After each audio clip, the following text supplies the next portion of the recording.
Sinungkit ni 2016 Rio de Olympian Charlie Suarez ang ika-17 dikit na panalo sa pagtayo mula sa pagbagsak sa final round upang daijin pa rin si American Luis Correas sa 8th-round unanimous decision super featherweight bout Sabado ng gabi sa American Bank Center sa Corpus Christi, Texas.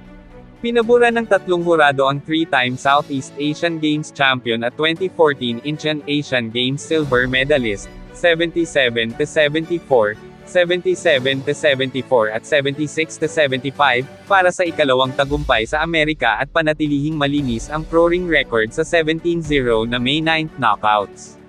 Dahil dito, lumaki ang tsansa ng Pinoy boxer na mapalaban na sa lalong madaling panahon sa pandaigdigang titulo paglaban sa mas batang si Soria sa 15-7 at 7 knockouts.